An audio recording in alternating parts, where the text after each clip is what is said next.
Le vent hurlait à travers les plaines désolées des hautes terres, faisant trembler les volets de bois de la modeste ferme que Jeanne et Antoine Lefort avaient bâtie de leurs propres mains 3 ans auparavant.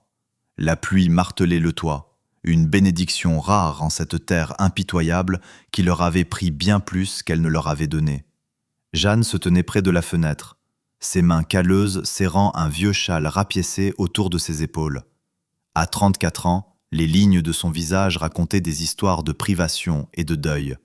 4 berceaux restés vides avaient laissé son âme aussi érodée que le paysage au dehors. Elle regardait Antoine lutter pour barricader les tables, sa haute silhouette courbée sous les assauts de l'averse. « Seigneur, murmura-t-elle, son souffle embuant la vitre froide. Nous t'avons demandé si peu et enduré tant d'épreuves. Envoie-nous juste un signe pour nous montrer que nous n'avons pas été oubliés ici-bas. » Lorsque Antoine fit irruption dans la pièce, l'eau ruisselant de son chapeau et de son manteau, Jeanne avait déjà ravivé le feu et mis une cafetière à bouillir sur le poêle en fonte. « La tempête empire, dit-il en accrochant sa veste trempée à une patère près de la porte. Le torrent de la vallée risque de déborder si ça continue. » Jeanne hocha la tête distraitement, ses pensées dérivant ailleurs.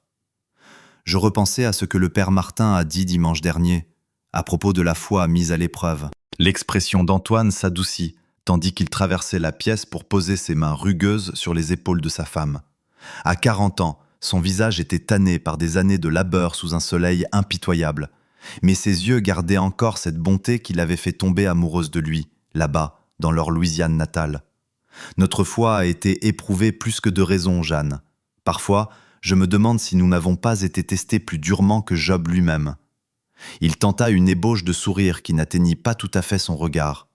Je sais, Antoine, mais je ne peux m'empêcher de sentir qu'il y a un but à tout cela, que peut-être un coup sec à la porte lui coupa la parole. Ils se figèrent, échangeant des regards perplexes. Les visiteurs étaient rares par beau temps, alors au milieu d'une tempête pareille. Qui diable peut être dehors par un temps pareil, grommela Antoine en tendant la main vers la carabine accrochée au-dessus de la cheminée, plus par habitude que par peur réelle. Les coups retentirent à nouveau, plus urgents cette fois. Jeanne fit un mouvement vers l'entrée, mais Antoine la retint doucement. « Laisse-moi faire », dit-il en posant l'arme à portée de main.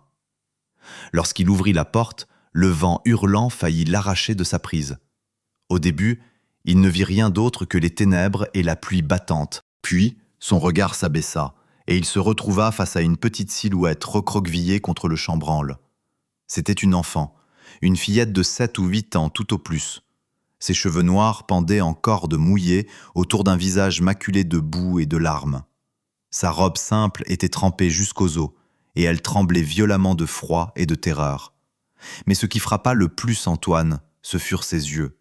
Noirs, intelligents, et portant indéniablement les traits des peuples des plaines. « Bon Dieu !» souffla-t-il en s'agenouillant immédiatement. « Jeanne, viens vite !» Jeanne était déjà là, suffocant à la vue de l'enfant grelottante. Sans la moindre hésitation, elle tendit les bras et tira la petite à l'intérieur, ses instincts maternels balayant toute question sur sa provenance ou les raisons de sa présence. « Pauvre petite chose !» murmura Jeanne en enveloppant l'enfant dans son châle. « Tu es glacée. » La fillette ne dit rien, les observant avec des yeux épuisés, tandis qu'une flaque se formait sous ses pieds nus sur le plancher de bois. « Tu me comprends ?» demanda doucement Antoine. « Parles-tu notre langue ?» L'enfant fit un signe de tête à peine perceptible, puis chuchota quelque chose si doucement que Jeanne dut se pencher. « Qu'est-ce que c'était, mon enfant ?»« Ayana, » dit la fillette un peu plus fort cette fois, en posant une main contre sa poitrine. « Je m'appelle Ayana. » Jeanne et Antoine échangèrent un regard, un mélange complexe d'inquiétude, de confusion et d'autre chose. Quelque chose qu'aucun d'eux n'avait osé ressentir depuis longtemps, l'espoir. « Eh bien, Ayana, » dit Jeanne en guidant l'enfant vers le feu, « réchauffons-toi et séchons-toi. Ensuite, tu pourras nous raconter comment tu as atterri à notre porte par une nuit aussi terrible. » Tandis que Jeanne s'affairait à trouver des vêtements secs, Antoine resta près de la fenêtre, contemplant la tempête incessante.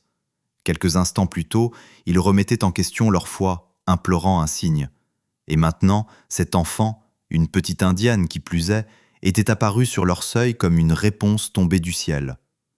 Les voies du Seigneur sont impénétrables, murmura Antoine pour lui-même, regardant Jeanne sécher délicatement les cheveux d'Ayana avec une serviette. La tendresse de ses gestes lui noua la gorge. Dehors, la tempête continuait de faire rage, mais à l'intérieur de la ferme des Lefort, quelque chose qui dormait depuis longtemps commençait à s'éveiller. Un sentiment fragile et timide que peut-être toutes leurs années de perte et de désir les avaient menés inexorablement vers cet instant précis. Le soleil matinal filtrait à travers les rideaux lorsque Jeanne remua une casserole de gruau sur le poêle. Elle jeta un coup d'œil vers le petit lit de camp dans le coin où Ayana dormait paisiblement, enveloppée dans la courte pointe d'enfance de Jeanne. La fillette avait peu parlé la veille, l'épuisement l'ayant emportée peu après qu'elle eut avalé un bol de ragoût et enfilé l'une des vieilles chemises de nuit de Jeanne, comiquement grande pour sa frêle silhouette. Antoine entra, ses bottes couvertes de boue après avoir inspecté les dégâts causés par la tempête sur leur petite exploitation. « Comment va-t-elle » demanda-t-il doucement en se lavant les mains dans la bassine. « Elle dort encore » répondit Jeanne sur le même ton feutré. « Antoine, qu'allons-nous faire ? Elle doit bien appartenir à quelqu'un, quelque part. » Le visage d'Antoine s'assombrit tandis qu'il s'essuyait les mains avec un torchon. « Il y a eu des troubles avec une tribu près de Fort-Solitude le mois dernier. L'armée les a repoussés plus à l'ouest. Il se pourrait qu'elle ait été séparée des siens pendant les affrontements. » Jeanne fronça les sourcils, le cœur serré à cette pensée. « Ce n'est qu'une enfant. » « Je sais, » soupira Antoine. « À son réveil, peut-être qu'elle pourra nous en dire plus. En attendant, j'irai en ville plus tard, voir si quelqu'un a entendu parler d'enfants disparus. » Le plancher craqua, et ils se retournèrent pour voir Ayana debout près du lit, les observant avec ses yeux noirs pénétrants. La chemise de nuit flottait sur ses petites épaules comme une tente. « Bonjour Ayana, dit chaleureusement Jeanne. As-tu faim ? J'ai fait du gruau. » La fillette hocha la tête timidement, s'approchant de la table à pas prudents. Jeanne lui servit un bol, y ajoutant une cuillerée de ce miel précieux qu'il réservait aux grandes occasions. « Peux-tu nous raconter ce qui t'est arrivé » demanda doucement Antoine, une fois qu'elle eut avalé quelques bouchées. « Comment t'es-tu retrouvé à notre porte la nuit dernière ?» Ayana fixa le fond de son bol un long moment avant de parler. « Les soldats sont venus, dit-elle enfin, d'un français hésitant mais clair. Ma mère m'a dit de courir, de me cacher. J'ai couru pendant des jours, et puis j'ai vu votre lumière. » Les doigts minuscules de l'enfant serrèrent sa cuillère jusqu'à s'en blanchir les jointures. Jeanne et Antoine échangèrent un regard douloureux. La simplicité de ces mots ne faisait qu'amplifier la tragédie qu'ils contenaient. « Ta mère, commença Jeanne avec précaution, et ton père, sais-tu où ils sont à présent ?» Le visage d'Ayana resta remarquablement composé, mais ses yeux s'embuèrent. Partis, tous partis. Les soldats les ont pris. Jeanne s'approcha de la fillette et posa une main bienveillante sur son épaule. « Je suis tellement désolée, mon enfant. » Antoine s'éclaircit la gorge, visiblement ému. « J'irai tout de même au village, mais... » Il ne termina pas sa phrase. Ils savaient tous deux ce que signifiaient les déplacements forcés des tribus par l'armée. « Tu es en sécurité ici avec nous pour le moment, » lui assura Jeanne, bien qu'une ombre d'incertitude passa dans son regard en se tournant vers son mari. Que se passerait-il si des proches la cherchaient ? Ou pire, si les autorités exigeaient qu'ils la remettent ? Plus tard ce matin-là, alors qu'Antoine préparait sa monture pour se rendre à Val-de-Cèdre, la bourgade la plus proche, Jeanne le prit à part près de la grange. « Antoine, je sais à quoi tu penses, » dit-elle en agrippant sa manche. « Je le pense aussi, » acquiesça-t-il gravement. « Ce n'est pas juste de se faire de faux espoirs, Jeanne. Cet enfant a de la famille quelque part, même si ce ne sont pas ses parents, et même si elle n'en a pas, » il soupira lourdement. « Les gens d'ici ne verront pas d'un bon œil que nous abritions une fille des plaines. » Depuis quand nous soucions-nous de ce que pensent les autres ? La voix de Jeanne avait pris un tranchant d'acier qu'il n'avait pas entendu depuis des années. Tout ce que je sais, c'est que cet enfant est venu à nous au milieu d'une tempête. Elle n'a nulle part où aller pour l'instant, et je...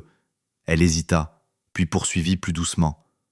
J'ai ressenti quelque chose hier soir, Antoine, en lui peignant les cheveux avant de la coucher, comme si, peut-être, toutes nos prières n'avaient pas été vaines. Antoine regarda sa femme, la regarda vraiment, et vit dans ses yeux une étincelle qui manquait depuis trop longtemps.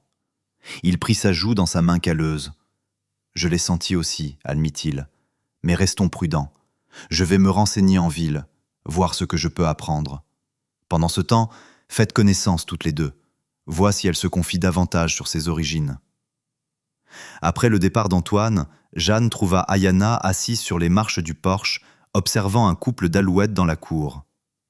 La fillette avait enfilé de vieux vêtements que Jeanne avait retouchés à la hâte ce matin-là. Une jupe simple et une blouse qui avaient appartenu autrefois à la fille d'un voisin parti vers l'ouest. « Voudrais-tu m'aider au jardin » demanda Jeanne. La pluie a rendu la terre parfaite pour les semis.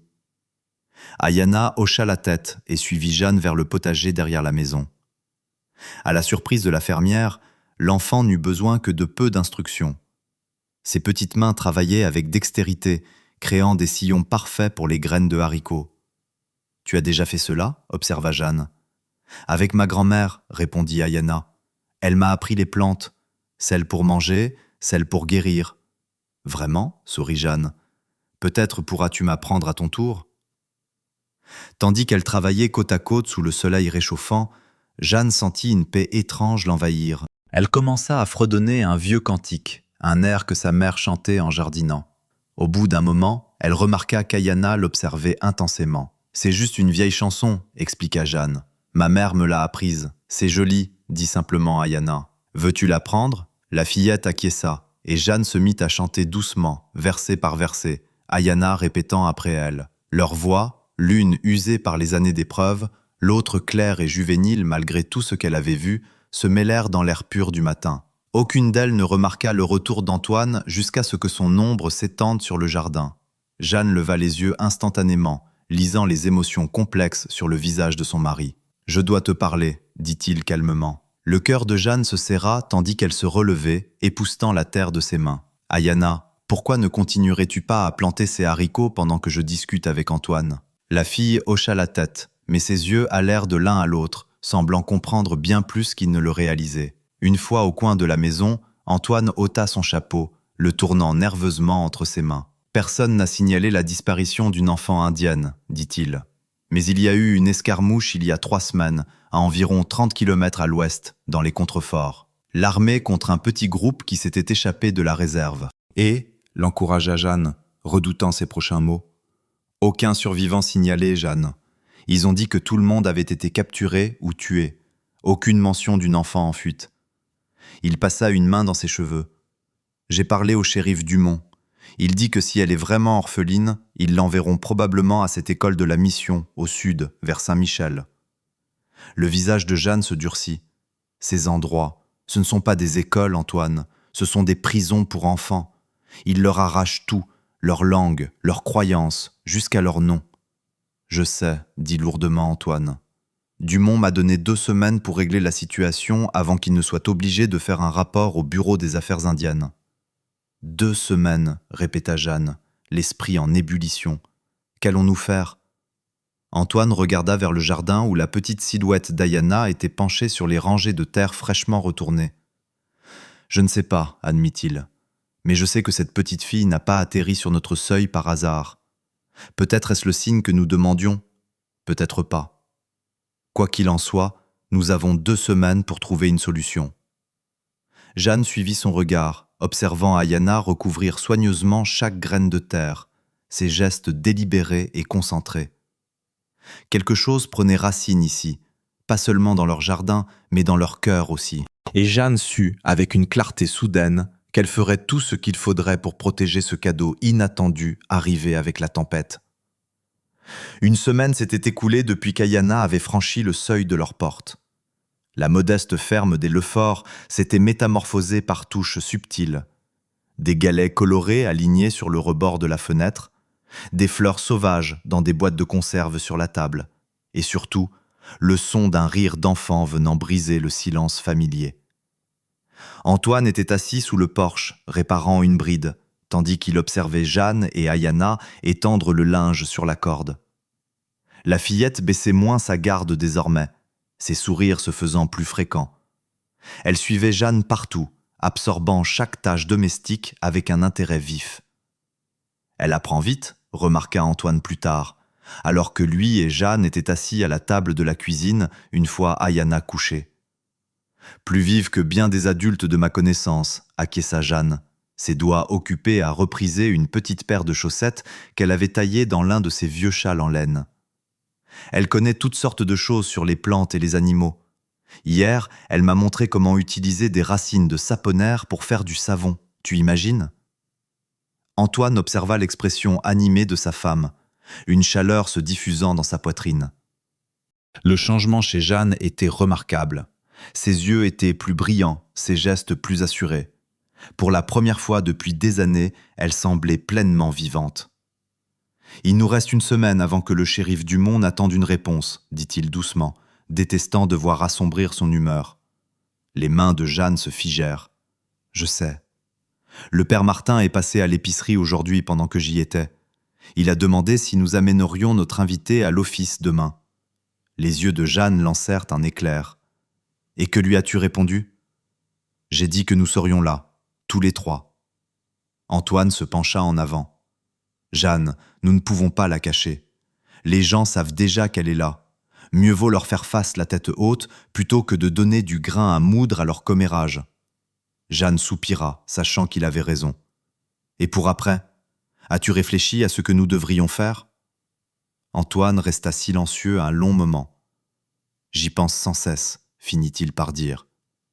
Il tendit la main par-dessus la table pour prendre celle de son épouse. « Tu te souviens quand nous parlions de partir plus loin, vers la côte ? » « Peut-être. » Les yeux de Jeanne s'agrandirent. « Tu ne penses tout de même pas ? Pourquoi pas ?» La voix d'Antoine devint plus fervente. « Nous avons quelques économies, assez pour vendre cet endroit, acheter un chariot et des vivres. Là-bas, c'est différent. Les préjugés sur d'où viennent les gens sont moins tenaces. Tout laisser ? Ce que nous avons bâti ici ? Juste emballer nos affaires et partir ? Qu'avons-nous vraiment bâti, Jeanne ? Demanda Antoine avec douceur. Une ferme ingrate qui produit à peine de quoi nous nourrir ? Des voisins qui nous tolèrent mais ne nous ont jamais vraiment acceptés parce que nous ne sommes pas nés ici ? Qu'est-ce qui nous retient vraiment ? Jeanne promena son regard sur leur humble foyer, cette maison qu'ils avaient érigée à la sueur de leur front, où ils avaient essuyé tant de tempêtes, au propre comme au figuré. Pourtant, elle connaissait la réponse avant même de la prononcer. « Rien, chuchota-t-elle. Plus maintenant. Nous pourrions lui donner une chance. Jeanne, nous donner une chance à nous aussi. » Jeanne serra sa main, les larmes aux yeux. « Voyons d'abord comment se passe la journée de demain. Comment les gens réagiront à l'église. » Le lendemain matin se leva clair et lumineux. Jeanne habilla Ayana d'une robe bleue simple qu'elle avait cousue à la hâte dans l'une de ses vieilles jupes et tressa les longs cheveux noirs de la fillette avec un ruban. « Tu es magnifique, » lui dit Jeanne, refoulant des larmes inattendues. Ayana toucha le ruban avec hésitation. « Pourquoi les gens vont-ils dans cette église ?»« Pour prier le Seigneur, » expliqua Jeanne, « pour chanter ensemble. » La fillette hocha la tête, pensive. « Les miens prient aussi, mais pas dans des maisons. » Antoine apparut dans l'encadrement de la porte, vêtu de ses habits du dimanche. « C'est l'heure, mesdames, nous ne voulons pas être en retard pour le sermon du père Martin. » Le trajet jusqu'à la petite église blanche de Val-de-Cèdre fut tendu, lourd d'anticipation. À l'approche de leur chariot, Jeanne vit des gens rassemblés sur le parvis. Les conversations s'arrêtèrent net lorsqu'ils aperçurent les Lefort et leur compagne inattendue. Antoine aida Jeanne et Ayana à descendre. La mâchoire serrée, déterminée, il salua poliment les curieux. « Bonjour à tous !» Quelques salutations marmonnées lui répondirent, tandis que d'autres se contentaient de fixer l'enfant. Le père Martin s'approcha, son expression indéchiffrable sous sa barbe fournie. « Antoine, Jeanne !» dit-il avant de baisser les yeux vers Ayana. « Et voici sans doute la jeune demoiselle dont j'ai entendu parler. »« Voici Ayana !» déclara fermement Jeanne, sa main protectrice sur l'épaule de la fillette. « Elle reste avec nous pour le moment. » Le prêtre étudia l'enfant un instant avant que son visage ne s'adoucisse légèrement. « Eh bien, tous les enfants de Dieu sont les bienvenus dans sa maison. Entrons, voulez-vous » Ils le suivirent à l'intérieur, douloureusement conscients des murmures dans leur sillage. Jeanne guida Ayana vers un banc au fond, se plaçant entre la petite et l'allée centrale, comme pour faire rempart contre les regards inquisiteurs. L'office commença par un cantique, la mélodie familière emplissant la petite nef.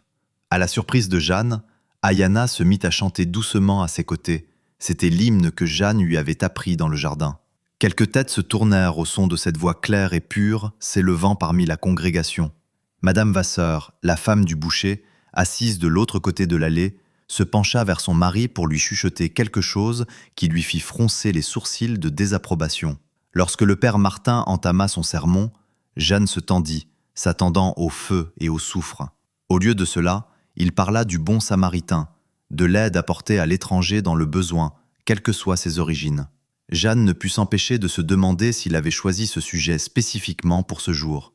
Lequel de ces trois vous semble avoir été le prochain de celui qui était tombé au milieu des brigands, cita le prêtre. C'est celui qui a exercé la miséricorde envers lui. Allez, et vous aussi, faites de même. Tout au long du service, Jeanne sentit le poids des regards sur eux, certains curieux, d'autres ouvertement hostiles. Le shérif Dumont était là aussi. Son regard calculateur dérivait parfois vers Ayana. Jeanne serra la fillette un peu plus fort contre elle. Après le dernier cantique, alors que les fidèles quittaient l'église, Antoine posa une main dans le dos de Jeanne, la guidant avec Ayana vers la sortie. Ils avaient presque atteint l'extérieur lorsque Madame Vasseur se planta directement sur leur chemin. « Madame Lefort, dit-elle, la voix portant suffisamment pour s'assurer d'être entendue. Je dois dire que c'est très chrétien de votre part d'accueillir une telle enfant. Bien que je me demande si vous avez considéré les implications. » Jeanne sentit Antoine se raidir à côté d'elle. « De quelles implications parlez-vous, Madame Vasseur ?» demanda-t-elle froidement. « Eh bien, continua la femme en ajustant son chapeau avec une indignation étudiée. Il y a ceux dont les familles ont terriblement souffert aux mains de ses semblables. Mon propre beau-frère a perdu sa ferme lors des raids il y a 3 ans. Cet enfant a perdu bien plus qu'une ferme, répliqua Jeanne, la voix stable malgré son cœur battant la chamade. Elle a perdu sa famille entière. Et comment savez-vous que ce qu'elle raconte est vrai, insista Madame Vasseur. Ces gens sont connus pour l'heure. Cela suffit, Éléonore. Le père Martin les avait rejoints, coupant la parole à la mégère. Je crois que nous venons de passer 1 heure à discuter de qui est notre prochain. Peut-être devrions-nous mettre en pratique ce que nous prêchons. La bouche de Madame Vasseur se referma sèchement, bien que ses yeux brûlassent toujours de désapprobation. « Merci, mon père, dit Antoine doucement. Le prêtre hocha la tête, puis se pencha légèrement pour s'adresser à Ayana. « Tu as une voix ravissante, jeune fille. J'espère l'entendre à nouveau dimanche prochain. » Ayana, qui était restée silencieuse tout au long de l'échange, leva vers lui ses grands yeux sombres et solennels. « Merci, dit-elle simplement. » Alors qu'ils rejoignaient leur chariot, le shérif Dumont s'approcha, les pouces passés dans son ceinturon de cuir. « Les Lefort, salua-t-il d'un hochement de tête. Avez-vous réfléchi à notre petite conversation, Antoine ? » Nous y avons réfléchi, répondit Antoine avec prudence, et nous aurons une réponse pour vous d'ici la fin de la semaine. Dumont acquiesça, son regard s'attardant lourdement sur Ayana. « Tâchez de tenir parole. L'agent des affaires indigènes passera vendredi. Il voudra savoir ce qu'il en est d'elle. » Le trajet du retour fut silencieux, chacun perdu dans ses pensées. Lorsqu'ils atteignirent la crête de la colline qui surplombait leur modeste ferme, Antoine tira sur les rênes pour arrêter l'attelage. « Qu'en penses-tu, Jeanne » demanda-t-il, sa voix à peine audible par-dessus le grincement des roues et la brise légère. « À propos de ce que j'ai suggéré hier soir. » Jeanne baissa les yeux vers Ayana qui s'était endormie contre son flanc, épuisée par la tension de la matinée. Le visage de l'enfant était paisible dans son sommeil, pressé avec confiance contre le bras de sa protectrice. « Quand pouvons-nous partir » demanda-t-elle, sa décision prise. Le visage d'Antoine s'illumina d'un sourire, le premier véritable sourire qu'elle lui voyait depuis des années. « Je commence les préparatifs demain. Si nous faisons vite, nous pourrions être loin avant l'arrivée de cet agent vendredi. » Jeanne hocha la tête, contemplant l'horizon au-delà de leur petite exploitation. Quelque part là-bas, vers l'ouest et l'océan, un nouveau départ les attendait.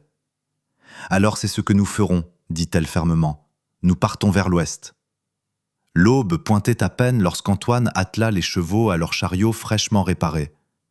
Les 3 derniers jours avaient été un tourbillon d'activités. Vente du bétail, emballage des biens essentiels et arrangement discret pour céder la ferme au Dubois. Un jeune couple impatient de s'installer à son compte. Jeanne se déplaçait efficacement dans la cabane, enveloppant leurs rares objets précieux dans des courtes pointes et du linge de maison. Ayana la suivait, plaçant soigneusement chaque paquet dans la caisse en bois qu'Antoine avait construite.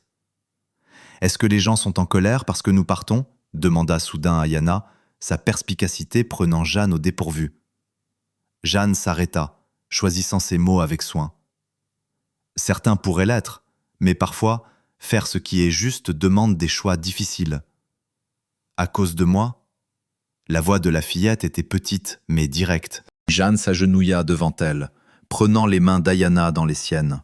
« À cause de nous tous, parce que nous avons besoin d'un nouveau départ.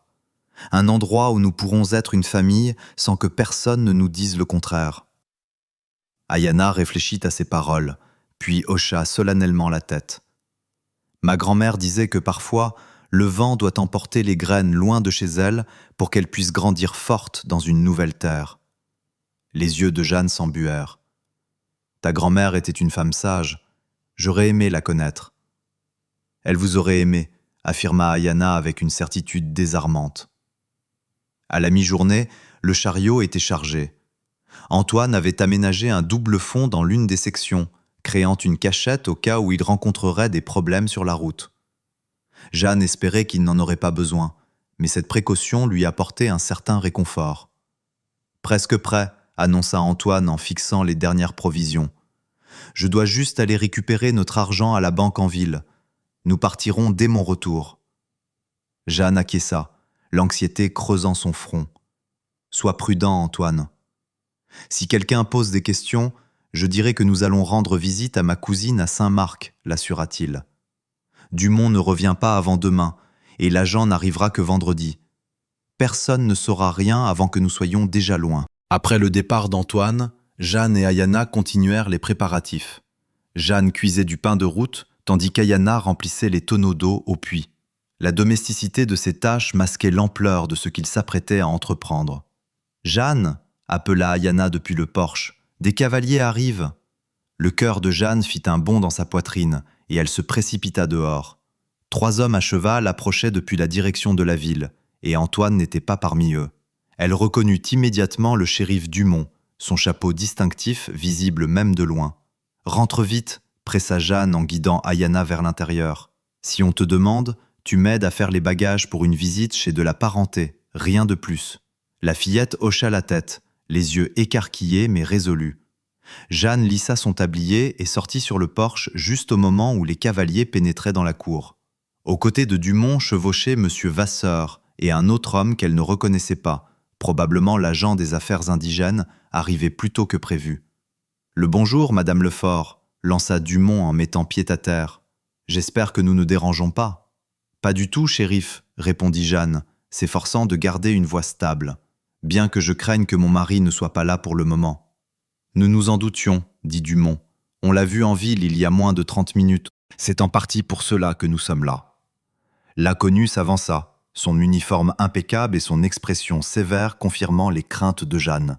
« Madame, je suis l'agent Perrault. Je comprends que vous hébergez une enfant indienne. » Les mains de Jeanne se crispèrent sur le tissu de son tablier. « Nous avons recueilli une orpheline, oui. Elle est arrivée chez nous pendant la tempête la semaine dernière. » « C'est fort charitable, » dit Perrault, son ton suggérant le contraire. « Cependant, le règlement exige que tous les enfants indigènes sans tuteur soient confiés aux établissements appropriés. Je suis venu la récupérer. » Jeanne se redressa. « Elle a des tuteurs, mon mari et moi-même. » Perrault sourit d'un air pincé. « Avec tout le respect que je vous dois, madame, vous n'avez aucun droit légal sur cet enfant. Maintenant, si vous aviez l'obligeance d'aller la chercher, nous pourrions conclure cette affaire rapidement. » Jeanne jeta un coup d'œil à Dumont, cherchant le moindre signe de sympathie. « Shérif, vous aviez dit que nous avions jusqu'à vendredi. » Dumont eut au moins la décence de paraître mal à l'aise. « C'était avant que l'agent Perrault n'arrive en avance, madame, et avant que votre mari ne soit vu en train de retirer tout votre argent de la banque et d'acheter un chariot de voyage. » Il soupira. Madame Vasseur l'a remarqué et a cru bon de nous en informer, évidemment. L'esprit de Jeanne s'emballa, calculant combien de temps il faudrait avant qu'Antoine ne revienne. 20 minutes 30 Trop long. L'enfant, Madame Lefort, répéta Perrault, sa patience s'effritant visiblement. J'ai l'autorisation de fouiller ces lieux si nécessaire. Ce ne sera pas nécessaire, dit Jeanne, sa voix étonnamment calme malgré les battements furieux de son cœur. Elle est à l'intérieur. Laissez-moi lui parler d'abord, la préparer. Perrault hocha sèchement la tête. 5 minutes. Jeanne battit en retraite à l'intérieur, refermant la porte derrière elle. Ayana se tenait au milieu de la pièce, son petit visage figé dans une expression de détermination. « J'ai entendu », dit-elle simplement. Jeanne s'agenouilla devant elle, saisissant ses épaules. « Écoute-moi attentivement, Ayana. Quand Antoine reviendra, nous partirons quand même. Mais pour l'instant, j'ai besoin que tu te caches. » Elle conduisit la fillette vers la cave à provisions, accessible par une trappe dissimulée sous la table de la cuisine. « Reste ici, peu importe ce que tu entends. Ne sors pas avant qu'Antoine ou moi ne t'appelions. Tu comprends ?» Ayana hocha la tête, ses yeux noirs brillant de larmes non versées. « Qu'est-ce qui va vous arriver ?» Jeanne se força à sourire. « Ne t'inquiète pas pour moi, tout ira bien. » Elle déposa un baiser sur le front de l'enfant. « Maintenant, va, vite. » Après avoir sécurisé la trappe et repoussé la lourde table à sa place, Jeanne prit une profonde inspiration et retourna sur le porche. « Elle rassemble ses affaires, dit-elle aux hommes. Elle est effrayée, ce qui est compréhensible. » Perrault consulta sa montre à gousset avec impatience. « Madame Lefort, mon temps est précieux. »« La vie d'une enfant l'est aussi, monsieur Perrault, » rétorqua Jeanne, sa patience à bout. C'est alors que le bruit d'un attelage en approche attira leur attention. Antoine apparut au détour du chemin, son expression s'assombrissant à la vue de la scène devant leur maison. Il arrêta les chevaux, ses mouvements délibérément calmes alors qu'il descendait du chariot. « Messieurs, salua-t-il en venant se placer aux côtés de Jeanne, à quoi devons-nous cette visite ?» Perrault s'avança. « Monsieur Lefort, je suis ici pour l'enfant indienne. Votre femme semble réticente à coopérer. » La mâchoire d'Antoine se contracta. « C'est parce que l'enfant ne va nulle part. »« La loi dit le contraire, » contra Perrault. « Quelle loi ?» demanda Antoine, sa voix dangereusement basse. « Celle qui dit qu'il est juste d'arracher des enfants à leur foyer, de les forcer à oublier qui ils sont. C'est de cette loi dont vous parlez. » Dumont changea de pied, mal à l'aise. « Antoine, ne rends pas les choses plus difficiles qu'elles ne le sont déjà. La décision ne nous appartient pas. »« Non, » acquiesça Antoine. « Elle ne vous appartient pas. Elle est à nous. » Il regarda Jeanne, une entente silencieuse passant entre eux. « Nous sommes la famille de cet enfant maintenant, la seule qui lui reste. » Le visage de Perrault rougit de colère. « C'est absurde, shérif. J'insiste pour que vous fassiez votre devoir. » Avant que le shérif Dumont ne puisse répondre, le martèlement de sabots interrompit leur confrontation.